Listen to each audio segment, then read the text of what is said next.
Hello, Internet, and welcome to my review for Mob Psycho 100, Season 2, Episodes 11 and 12, where Mob Psycho goes from the greatest show this season to one of the greatest shows of all time. Let's jump right on in. When we last left our heroes, Claude come back, and so the ex-7th Division guys who had left Claw after Reagan came in and set them straight team up with the Awakening Lab and Teru and Mob and Reagan to launch a rebellion against them. And then Mob was out of it for a good little while, but now he's back and he's ready to fucking kick some Claw ass. Except not. That's one of the great things about this show, that he's so opposed to fighting. But we'll get to that in a little bit. Before we go into the video itself, just a reminder, I have my Spring 2019 anime review straw poll in the description down below. Go down, fill that out, let me know what you want to see next season. So, jumping right on into episode 11, the first thing we find out is that last time Terada claimed to betray the group to try to get back in Claw's good graces. We find out that wasn't true, and that's a thing, I guess. Also, Shimazaki totally decimated Team Sewers between episodes 10 and 11, and left them to go deal with Ritsu and Sho. At which point, Ritsu tells Sho to go on and deal with his dad and fight Shimazaki. But first, we're going to focus on Sho for a hot sec. And now that we're focusing on Sho, this is a good time to really bring up my chief complaint with his character. That's that when we first met him last season, he at least seemed to be fully allied with Claw. You know, he was bringing on fighting Division 7 primarily because he was like ashamed that they were members of the same organization. But then we meet him later, back in episode 8, and all of a sudden he's done a complete 180. And so we really should have either been like privy to his developments, have him like change in a fight with Ritsu or something, much like Serizawa in episode 12, or have like seen that it was an act and he was opposed to Toichiro all along. At some point, or like a flashback when he realized what was going on. I don't know. His shift is just too much of a 180 for me to really get it. But anyway, I don't talk about Sho all that much. He comes up a little. He does a good bit in the episode, but I don't have that much to say about him. So let's jump right on over to Mob, who comes across some Claw underlings robbing a store and bragging about how because they have superpowers, they're so incredible and no one can ever stand up to them. And I was right about to complain that Mob telling the Claw underlings that they're not special for having powers was literally just the exact same thing that happened last season. And that was kind of my central complaint with this arc for the first 3 episodes, that it really didn't do too much to differentiate itself from the first Claw arc. But then he went and framed himself in the teacher's role. If you don't have anyone to teach you that, I'll do it. And that's really what this arc has done for Mob. Has really, as we'll see when we start to talk about the Serizawa fight later in the video, Mob's arc completes in these 2 episodes. You know, I know there's enough material in the manga for a season 3. I don't need one. You know, unless something big happens in the next episode, Mob's arc is pretty much complete with him redeeming Serizawa, which we'll talk about later. But anyway, before that, we need to go to Ritsu and Shimazaki, who we kind of left behind. We also get to see how far Ritsu's come as he reflects on how back when we first met him, he was like, yes, I need psychic powers, I'll do anything for psychic powers. And he realized that psychic powers did not give him what he thought they would, and that he's happy to, like Mob, struggle to like live a fun life. And that's big character development for him that we've seen happen slowly throughout the series, but it's nice here at the end to like, you know, for us to like have it be verbalized. But then we get another great animation extravaganza, which basically goes without saying at this point, as the 7th Division and Teru go ham on Shimazaki. Not that it does much good. But they do slowly start to figure out his weakness, and fittingly for this series, is that he relies so much on his powers that he only teleports behind people before he attacks them, which makes him predictable. But beyond just being thematically rich, it's also a great use of strategy. It lets them turn the tables on him in another stunning sequence. These 2 episodes are so fucking beautiful. It honestly makes me a little sad that the animation is so good that all of the focus and like discussions on Mob Psycho goes to the animation when the themes are so fucking important to this show and it would not be what it is without the themes. Like the manga, which I've not read, is ugly, right? That's this whole thing, right? That one cannot draw at all. But it's not because it's not a story that needs its animation to be good. It's a story that relies on its themes. And so so this is more of a fandom complaint than the show complaint. When people start talking about the animation and don't talk about, how much the show believes in fundamental kindness and is opposed to this kind of like internet radicalization that's going on in the world today, it's kind of missing the point, I think. Anyway, back to the show. So meanwhile, we're back with Mob. Mob is fighting Minagishi, the plant guy. But who should show up to help Mob but Matsuo, the spirit guy, for about 5 seconds, who's just there so that Mogami can accidentally get freed. And just the way the entire world, like, changes in, like, fear of Mogami is super good. Super great work on the animators again there. But the important thing is, and what'll really matter going forward into the rest of these 2 episodes, is that Mogami and Mob have one final conversation, where Mogami commends Mob's central virtue, but remarks that he needs to learn that at times he has to be hard on others. That Mob is unable to be mean at all, even to people who really deserve it, and that if he can learn to do that when it's right, that he'll truly be invincible. But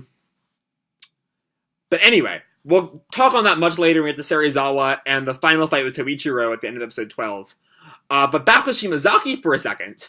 So he's fighting, all these espers, and so he realizes his final ability is to shut out his powers on anything that is not an esper. And have, like, hyper-focus on the espers. And this turns out to be his ultimate mistake.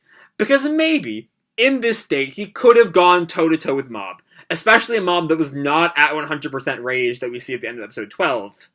But no one, and I do mean no one, is able to take a surprise Reigen. Reigen just pops up out of nowhere and just, like, sucker punches him into submission. If Reigen had not already had so many great scenes in the Separate Ways arc, I'd have this as an easy shoe-in for Reigen's greatest scene. But Reigen's too great to have one greatest scene. He can have all the greatest scenes, I don't care. And so, for my last point on episode 11, is that Mob seems to have taken Mogami's advice on being hard on people to heart by this point. At least a little. As he gets angry at Shimazaki. And Shimazaki's like, I don't care about world domination, I care about having fun. And then Mob is like, you called this shit fun? He's fucking livid right there. And we see how he's hard on his friends even, as like, y'all will get in the way, stay back, I'll handle this myself. So Mob is definitely changing. And I was a little bit nervous at first, but as we'll see later on, I'm much more on board with it by the end of episode 12, which we'll jump into right now. So the Serizawa flashback gives more weight to my impression that I've had of at least Serizawa, if not the entire Ultimate 5 and Toichiro from the beginning. Serizawa was really just alone and isolated until Toichiro gave him a way out. To Serizawa, Toichiro is this, like, light of, I was this hopeless and alone loser, and now I at least have relationships. They're not great relationships, but they're still, like, existent. It just happened that way out was to assist Toichiro in his, like, man-child world domination ambitions, but, I have heard described Toichiro as, like, an internet radicalizer that takes these, like, adrift people in who like don't really fit in, who feel like they don't fit in with the modern world, and instead of saying actually the modern world is good and you should like, and it's important to belong with people, it's like, no, you're right, the world is what's wrong, and clearly you need to hate everybody and just generally be a bad time. And that's definitely what Toichiro is, and we'll see more of a metaphor for that later on. But I want to focus on the Serizawa fight first. And so I was initially shocked, as I mentioned before, just how fast Mob seemed to change after his talk with Mogami. Like, he's right to be angry at Serizawa for what he's done to Seasoning City, and I'm glad he's stepping up for his beliefs, but it was really fast development. But I realized how wrong I was. Because Mob, as we see, has more pity for Serizawa than anything else. His anger is directed at Toichiro. In fact, it's actually another example of Mob Psycho's infinite compassion, as all Mob wants to do is help Serizawa see that he's being used by Toichiro. And at this point, we need to talk about the greatest thing this fight does. And that is, as I alluded to earlier, it's the conclusion of Mob's character arc. So I've talked there a bit about how most, if not all, of Mob Psycho's villains fall into this general area of what Mob could have been had he not met Reigen. But this is really the first time Mob has recognized that for himself. He sees Toichiro, he sees Serizawa, and he realized that if Toichiro had been his first contact with the psychic world instead of Reigen, instead of Reigen's, your powers aren't everything, friendship and kindness and even just, physical strength is important too. He could have been this same destructive man-child that Serizawa is. And this leads to the culmination of Mob's character arc.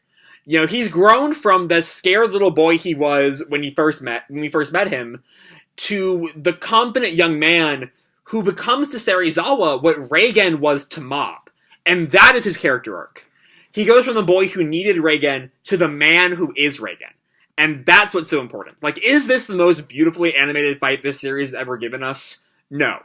But despite all the praise it deserves on the animation front, Mob Psycho's true strength has never really been its animation. It's been its themes and its character writing, and on those fronts, this is the most beautiful fight the show has ever done, bar none. This is the peak of Mob Psycho. And what we see of the Toichiro fight, and what I imagine we'll get next week, I can't imagine it topping this beautiful fight. Meanwhile, back to Toichiro, talked about how we'll see more of how he's a metaphor for these kinds of radicalizing, fake self-help figures on the internet. We see that he's literally, giving his powers to the other Espers, filling them with this destruction, literally filling them with destruction, which is an apt metaphor for, the alt-right internet. But anyway, After Toichiro's done explaining all that to show, Mob finally comes up, and we have the start of the final battle. And I've been struggling for a while, throughout these two episodes especially, to imagine a way to meld Mob Psycho's central compassion with Mob's anger at Toichiro. But Mob is such a good kid that he's willing to forgive Toichiro initially. Stop all this and atone. Not that Toichiro will accept. That's not the point. But when Toichiro does not accept, Mob prepares to fight him, and this adds the final piece to Mob Psycho's defining philosophy: never be cruel, except to prevent cruelty. And that's what Mob's learned from Mogami: that to protect people, sometimes you have to fight. There is no choice. And so sometimes, as much as he does not want to fight anyone, he has to, not the redemptive fight that we see with Serizawa, but the anger, the hate, he has to take out Toichiro. But another thing I infinitely respect about this show, and there are just so many, and this video is not clear enough, is that Mob's being cruel to prevent cruelty is not prevented with, the heroism of a shonen protagonist. The sky is filled with red and black, with the sky's filled with dark red and black, there is none of the goodness that defines Mob in his eyes. Maybe being cruel is necessary to prevent more cruelty, but it is never a good thing to be. Also, we've got, as the episode ends, Reigen shows up and he tries to shoot Mogami and tries to protect Mob, being the good adult that Reigen has always kind of been at his core. As much as he's had some negative qualities. But anyway, sorry, I'm praising it so much I lost my train of thought there. So that gets Toichiro angry, and so he goes to kill Reigen, but Serizawa steps in, saves the day, and that fully pisses Toichiro off, so he just yeets the two of them and Sho out the building. Which gives us one final celebration of the power of trust, as after Mogami doubted the validity of Minagishi's reformation, Minagishi helps out and saves Reigen, Serizawa, and Sho and stands against Toichiro. And then with that, Mob separates the two of them, him and Toichiro, from the rest of the city, and gets ready for one final battle. And that leads us into next week's finale. So, time for a retrospective. I started these three videos on Monday with a crack about how the scene with Mob and the two clubs at the burger joint was the greatest scene anime has ever produced. And at that time, I really loved Mob Psycho, but it was a far cry from my favorite show ever. And at this point, over the course of these two arcs, this show has evolved to just about be the greatest show ever conceived. These two episodes are just about perfect, perfectly blending its incredible animation with its even more incredible themes. All of the main fights of these two episodes contribute to its themes in some way. The Shimazaki fight emphasizes the power of working together over working alone, which kind of is exemplified in Soichiro seeing himself as apart from everyone else, as opposed to our heroes who are part of a collective. And the dangers of focusing on one's strength, as Shimazaki's fatal flaw is that he blots out everyone who is not an Esper, which allows the non-powered Reigen to just take him out. Mogami's intervention in the Minagishi fight sets up this final theme that sometimes kindness is not enough to save people. The Serizawa fight finally lets Mob complete his character arc as he gets to be the Reigen for Serizawa. And finally, the Shimazaki fight lets out that even if Mogami may be right and violence might be necessary to protect people, it's never a good thing. You know, I've always kind of felt that how anti-violent Mob Psycho is in its thematic elements is kind of at odds with its existence as a violent action show. But this arc has truly put every possible fear of mine to rest. You know, bring on the finale. Now, next time, it's selflessness versus selfishness, to put it very simply, as Mob takes on Toichiro in one final epic battle. And I'm going to leave this video off here. Hope you all enjoyed the episodes and the video. If you did, feel free to drop me a like, or subscribe, or fill my straw poll down below, please. Or, you know, do whatever the fuck you want. I don't really care. And as always, people, keep kicking ass, and I'll see you in the future. Bye!